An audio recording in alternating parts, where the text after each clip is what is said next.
வணக்கம் சொந்தங்களே, எல்லாரும் எப்படி இருக்கீங்க? நாங்க ரொம்பவே மகிழ்ச்சியா இருக்கோம். நீங்களும் எங்களை போலவே மகிழ்ச்சியா இருக்க எங்களோட மனமார்ந்த நல்வாழ்த்துக்கள்.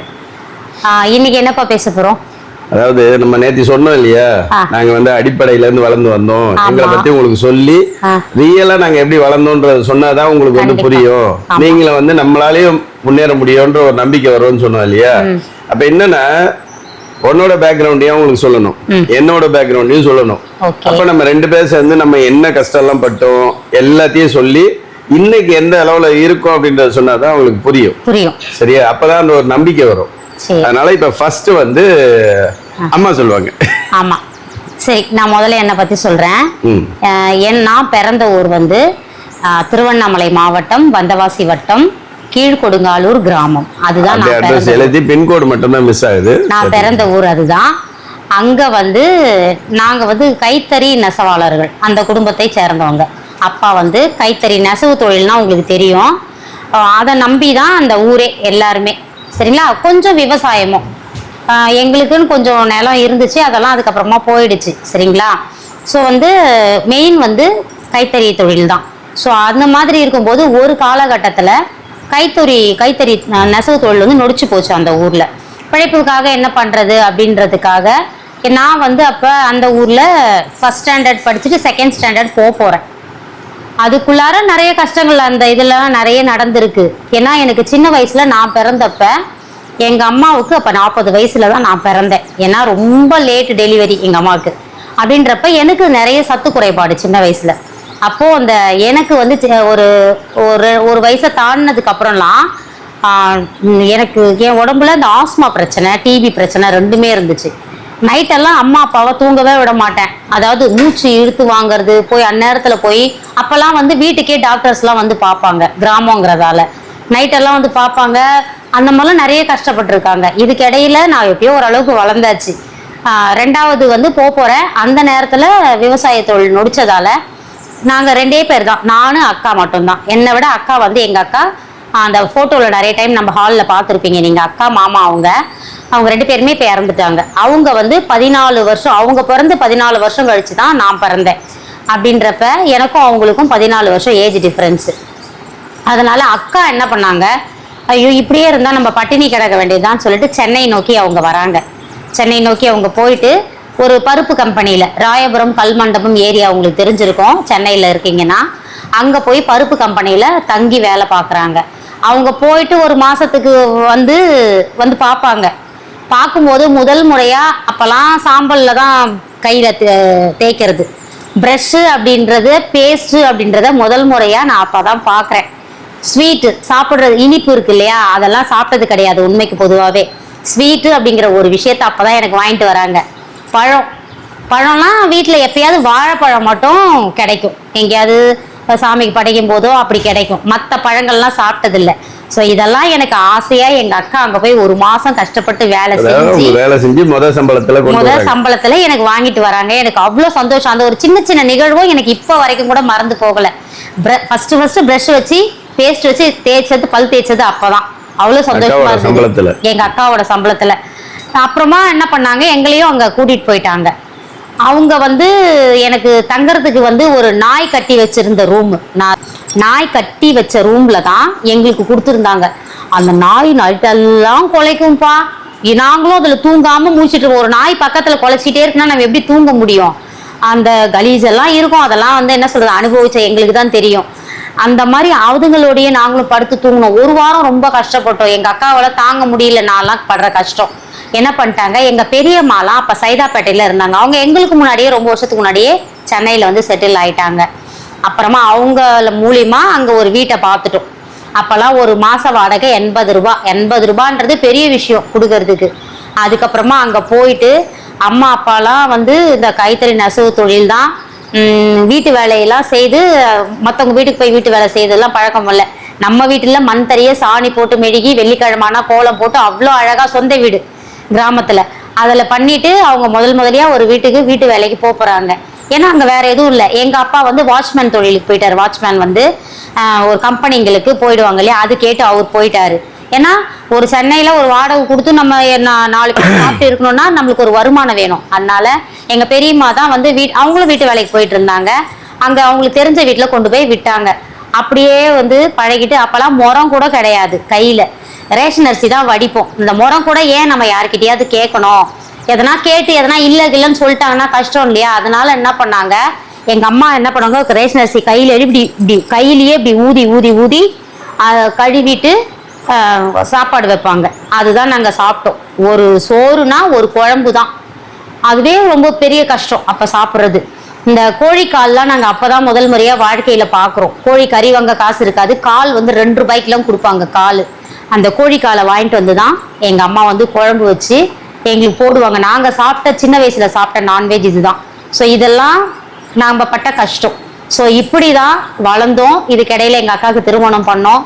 அதுக்கப்புறமா நானும் வந்து என்னை ஒரு கஷ்டப்பட்டு ஒரு 10ஆம் வகுப்பு வரை படிக்க வச்சுட்டாங்க. அம்மாவோட நானும் வீட்டு வேலைக்கு எல்லாம் போவேன். நான் எப்படி வீட்டு வேலைக்கு போவேன்னா, என்னோட யூனிஃபார்ம் வந்து தொப்பமாக நினைஞ்சிருக்கும். நான் வந்து படித்தது மாந்தோப்பு ஸ்கூலில் தான் படித்தேன், கேர்ள்ஸ் ஹையர் செகண்டரி ஸ்கூல். அதுதான் 8th வரைக்கும் உள்ள ஒரு மாநகராட்சி உயர்நிலை பள்ளியில் படித்தேன், 8th வரைக்கும். அதை தாண்டி நான் போகும்போது 9ஆவதுலேருந்து 10ஆம் வகுப்பு வரைக்கும் 2 வருஷம் படித்தேன் இல்லையா, அந்த ஸ்கூலில் தான் சொல்கிறேன். யூனிஃபார்ம் வந்து அப்படி தொப்பமாக நினைஞ்சிட்டு போவேன். கேட்பாங்க, மிஸ் ஏமா அப்படி நினைஞ்சிக்கிட்டே வர தினமுன்ட்டு. இல்லை மிஸ், நான் வந்து வீட்டு வேலை செஞ்சுட்டு தான் அதுக்கப்புறமா நான் இங்கே ஸ்கூலுக்கு வரேன்னதும் அவங்களுக்குலாம் ரொம்ப பிடிச்சி போயிடும். என்ன சொல்கிறது, இந்த குழந்தை இந்த கஷ்டப்பட்டுட்டு வருதே அப்படின்னு சொல்லிட்டு. இதுக்கு இடையில நான் ஒரு விஷயம் வந்து சொல்ல மறந்துட்டேன். நாங்கள் சென்னை போனோம் இல்லையா, போன புதுசுலேயே எனக்கு தான் நான் இருந்துச்சு, டிபி ஆஸ்மா 2 இருந்துச்சுன்னு சொன்னேன் பாருங்க. அது வந்து அதோட தீவிரம் அதிகமாகிடுச்சு.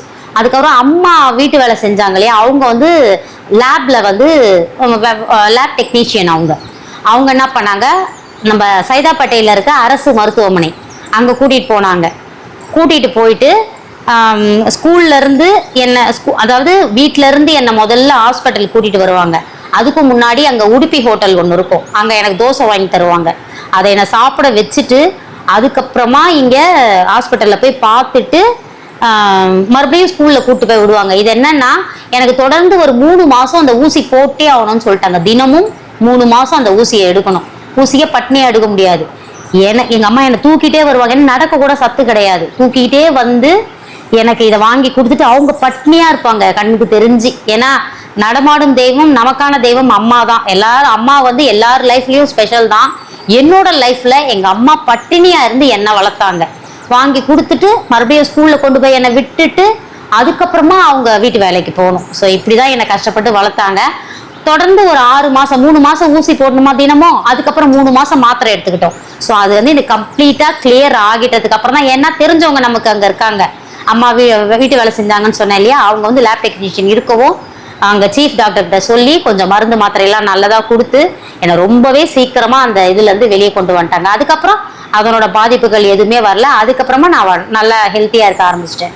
இருந்தாலும் கொஞ்சம் ஒல்லியாக தான் இருப்பேன். நார்மல் பர்சனை விட நான் கொஞ்சம் ஒல்லியாக தான் இருப்பேன். இப்போ பார்த்தீங்கன்னா நான் அப்படி இல்லை. அந்த மாதிரி வளர்ந்து தான் அந்த இடையில அது ஒரு விஷயம் முடிஞ்சிச்சு. அதுக்கப்புறம் 10th வரைக்கும் எங்கள் அம்மா அப்பா நல்லபடியாக படிக்க வச்சுட்டாங்க. அதுக்கப்புறமா தான் அதுக்கப்புறமா தான் இந்த திருமணம் எல்லாமே இருக்கு.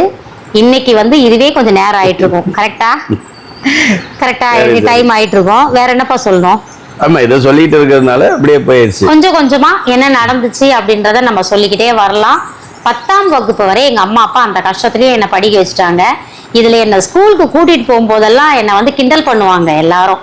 அவங்க என்ன உங்க ஆயாவா, அவங்க என்ன உங்க தாத்தாவா அப்படின்னு கேட்பாங்க. ஏன்னா நான் பிறக்கும்போது அம்மாவுக்கு 40 வயசுன்னு சொன்னேன் உங்களுக்கு. அப்ப அடுத்தது நான் ஒரு 15 வருஷம்னா 55 வயசு ஆயிருக்கும் அம்மாவுக்கு.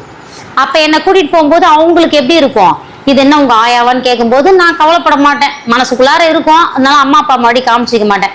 சொன்னா சொல்லிட்டு போட்டேன், விடுங்க, அதுக்கு நம்ம என்ன பண்றது, நமக்கு நான் நேரம் இதுதான் அப்படின்னு சொல்லிட்டு இருந்துருவேன். எல்லா கஷ்டத்துக்கு இடையிலையும் எங்க அம்மா அப்பா கஷ்டப்பட்டு அவ்வளோ நல்லா தான் வளர்த்தாங்க, சிறப்பாக வளர்த்தாங்க. ஏன்னா நாங்களுமே அவங்க கூட சேர்ந்து கஷ்டப்படுவோம், நானும் அக்காவுமே.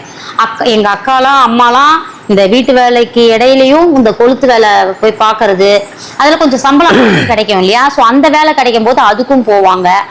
அந்த தண்ணி போடும்போது அதுக்கு போயிடுவாங்க. தண்ணி அடிச்சு கொடுப்பாங்க. அதாவது ஒரு வீட்டுக்கும் போயிட்டு அப்பெல்லாம் நைட்ல மட்டும்தான் தண்ணி வரும்.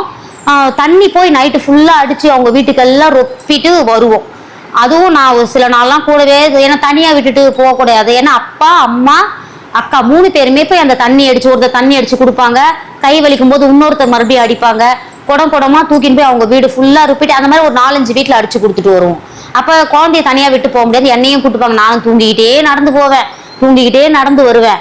இதில் வந்து வரும்போது நிறைய பேர் வந்து பூஜை போடுவாங்க, ஐயப்பன் இதுக்கு மாலை போட்டு அந்நேரத்தில் தான் பூஜை நடக்கும். நீங்கள் பார்த்துருப்பீங்க 12 மணிக்கு. நிறைய டைம் நாங்கள் அதை வந்து அந்நேரத்தில் நாங்கள் சாப்பிட்டுட்டு வந்திருக்கோம். எங்களை கூப்பிட்டு சாப்பாடு போட்டிருக்காங்க இந்நேரத்துக்கு போகிறாங்களேன்னு சொல்லிட்டு. ஏன்னா இதெல்லாமே என் மைண்டில் பதிவு ஆகி இருக்கிற ஒரு விஷயம். ஒரு வேளை சாப்பாட்டுக்காக அவ்வளோ கஷ்டப்பட்டிருக்கோம். இப்போ எனக்கு வந்து சுகன்யா அவ்வளோ அழகாக எனக்கு ஹேர் ஸ்டைல் பண்ணி விட்டுருக்கா, சுகன்யா தான் பண்ணது. ஆனால் இதே தலையை நான் வந்து என்னை விட பெரியவங்களுக்கு, ஏன்னா அவங்களுக்கு என் வயசுல பொண்ணு இருக்கும், அவங்களுக்கு போய் நான் தலைவாரி பின்னி அவங்களுக்கு saree பின் பண்ணி விட்டு இவ்வளோ வேலையும் பார்ப்பேன். கடைசியா அவங்க வந்து ஒரு வேளை சாப்பாடு போடுவாங்க, வயிறுக்கு திருப்தியா ஒரு வேளை சாப்பாடு போடுவாங்க. அந்த சாப்பாட்டுக்காக இவ்வளோ வேலையும் பார்த்துருக்கேன். சைக்கிள்ல போயிட்டு ஒரு 2 கிலோமீட்டர் இருக்கும், சைக்கிள் இருக்கு என்கிட்ட. 2 குடம் கொடுத்துருவாங்க, கயிறு கொடுத்துருவாங்க. அதை கட்டி என்னால் தூக்கி வைக்க முடியாது, தண்ணி அடிச்சிருவேன். தூக்கி என்னால் சைக்கிளில் கேரியரில் வைக்க முடியாது. யாரையாச்சும் பார்த்துட்டு இருப்பேன், யாராவது வருவாங்களா தூக்கி வைக்க அப்படின்னு சொல்லிட்டு. ஸோ அந்த மாதிரி ஒரு 10-15 டைம் போயிட்டு வரணும்னா அப்போல்லாம் ரொம்ப தண்ணி கஷ்டம். இங்கே ஒரு நிறைய கூட்டமாக இருக்குன்னு சொல்லிட்டு கூட்டம் இல்லாத ஏரியாவில் போயிட்டு அங்கே போய் தண்ணி அடிச்சுட்டு வந்து ஒரு வீட்டு வேலை செய்கிற இடத்துல கொடுக்கணும். ஸோ இப்படியெல்லாம் வந்து பலவிதமான கஷ்டப்பட்டு தான் நான் வளர்ந்து வந்திருக்கேன். அதுக்கப்புறம் வாழ்க்கையில் என்னெல்லாம் ஆச்சு அப்படின்றத கண்டிப்பாக ஷேர் பண்ணுறோம். நெக்ஸ்ட் வீடியோவில் பார்க்கலாம். வாழ்க வளத்துடன். நேத்திக்கு போட்ட வீடியோ உங்களுக்கு பிடிச்சிருந்ததா, இன்னைக்கு போட்ட வீடியோ உங்களுக்கு பிடிச்சிருக்கா அப்படின்னு சொல்லிட்டு எல்லாமே எங்களுக்கு சொல்லுங்க, சரிங்களா? Okay, by.